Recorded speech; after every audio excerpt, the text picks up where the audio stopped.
बिस्मिल्लाहिर्रहमानिर्रहीम। अस्सलाम वालेकुम respected students and dear viewers. इस्लामिक इकबाल ओपन यूनिवर्सिटी की ये से रिलेटेड ये वीडियो नहीं है, ये पब्लिक सर्विस कमीशन से रिलेटेड एक वीडियो मैं बना रहा हूँ।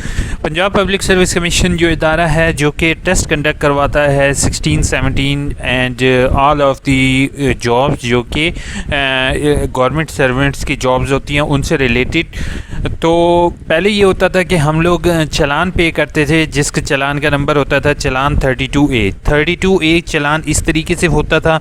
ठीक है, अब से क्या है, अब से चालान फॉर्म चेंज कर दिया गया है, उसी से रिलेटेड ये वीडियो बना रहा हूँ। प्लीज़ वीडियो एंड तक देखोगे और अपने दोस्तों तक शेयर कर दोगे कि अगर किसी ने इस चालान के ज़रिए फ़ीस पे की तो उसका चालान एक्सेप्टेड नहीं होगा। फिर से मैं रिपीट कर रहा हूँ, 1 अगस्त 2022 के बाद से ये चालान ये चालान जो होगा वो पब्लिक सर्विस कमीशन में एक्सेप्टेड नहीं होगा और अब से इसकी फ़ीस भी नॉन रिफंडेबल होगी। ठीक है, तो पहले तरीक़ेकार ये होता था कि स्टूडेंट यहाँ पर आता था, ये चालान फॉर्म भरता था, यहाँ पे अपना नाम लिखता था, अपना पोस्ट का नाम लिखता था, बाय हैंड अपना जो है वो पेमेंट फ़ीस लिखता था 600 और जो है वो जाकर ये बैंक में जमा करवाता था। बैंक उसको एक कॉपी दे देता था, ये 2 कॉपीज़ बैंक अपने पास रखता था, एक पब्लिक सर्विस कमीशन को भिजवा देता था और एक कॉपी स्टूडेंट के पास होती थी और एक बैंक अपने पास रख लेता था। ठीक है, अब आप लोग ये मुझसे पूछेंगे कि मेरी इन्फॉर्मेशन कहाँ से आ रही है, तो ये इन्फॉर्मेशन आ रही है ये कि फ़ीस डिपॉजिट विद ओल्ड चालान 832 will not be accepted, bank draft not be accepted and pay order not be accepted and cheque जो है वो चेक भी नॉट एक्सेप्टेबल होगा। ठीक है, तो अब ये तो नॉन एक्सेप्टेड कर दिए, तो अब इसमें प्लस पॉइंट क्या है, आप लोगों के लिए प्लस पॉइंट क्या चीज़ आ रही है वो भी मैं आपके साथ शेयर करने लगा हूँ।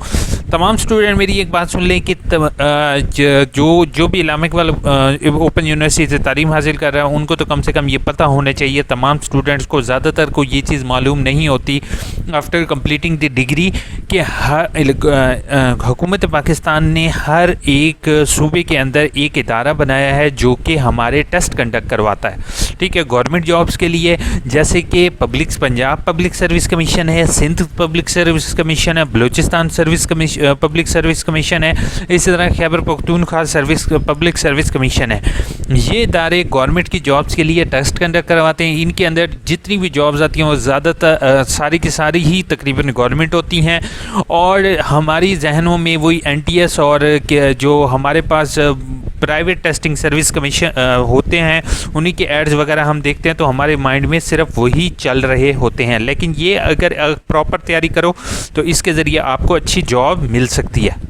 ठीक है, तो अब इसका तरीक़ेकार पे का ये मैं आपको बता रहा हूँ कि इन्होंने अपनी जो ID है उसको वन बिल लिंक के ज़रिए जो है वो कर दिया है, अटैच कर दिया है। वन बिल वन लिंक का फ़ायदा अल्टीमेट स्टूडेंट को ये होगा कि वो किसी भी जगह बैठकर अपना जो है वो चालान पे कर सकता है।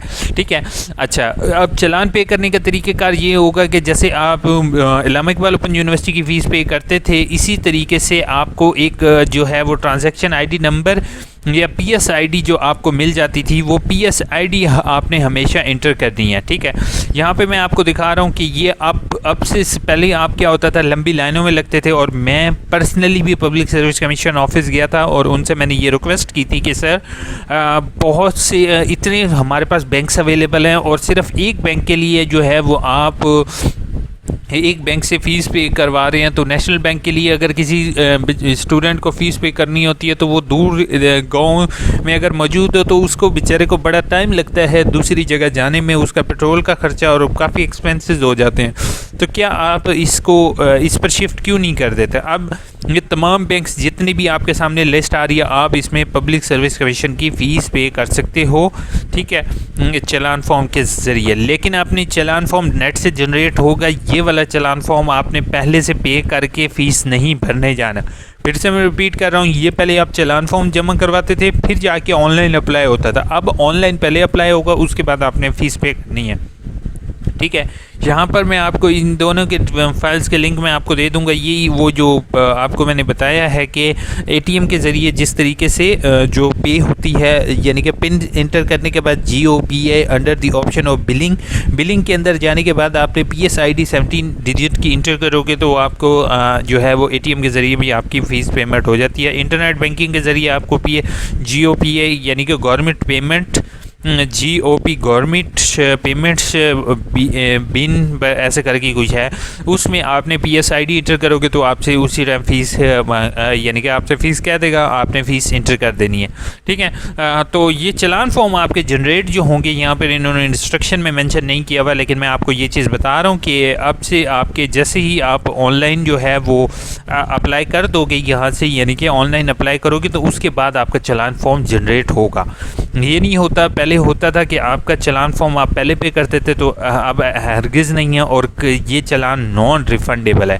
अच्छा, अब मैं आपको हाउ टू डिपॉजिट फ़ीस यहाँ पर मैं आपको ये भी दिखा दूँ ताकि किसी बच्चे बेचारे का जो है वो पैसे वेस्ट ना हो। तो मैं आपको यहाँ पर एक चीज़ दिखा दूँ कि पहले होता था कि आप जो है वो ऑल पेमेंट एक्सचेंज विल यानी कि कोई एक्स्ट्रा पेमेंट चार्ज नहीं होंगी इस चीज़ के लिए, और इसमें उन्होंने मेंशन किया हुआ था कि ये सारी की पेमेंट, जैसे पहले आप होता था कि चलान form head office head office Lahore लेकर चले जाते थे तो वो आपको उसी टाइम फ़ीस के पैसे वापस रिटर्न कर देते थे, लेकिन अब से वो जो पेमेंट वाला सिलसिला कार होगा वो अब से ख़त्म कर दिया गया है कि आपकी अगर एक दफ़ा पेमेंट उनके खाते में चलेगी तो वो वापस आके नहीं आ सकेगी, ठीक है। तो नॉन रिफंडेबल पेमेंट्स हैं। अब फिर मैं रिपीट कर देता हूँ, आप लोग कोशिश करोगे कि अपने दोस्तों तक भी ये चीज़ बात बता दोगे कि अब से पेमेंट सिलसिला कार इसका चेंज हो चुका है, PSID के ज़रिए पेमेंट्स होंगी।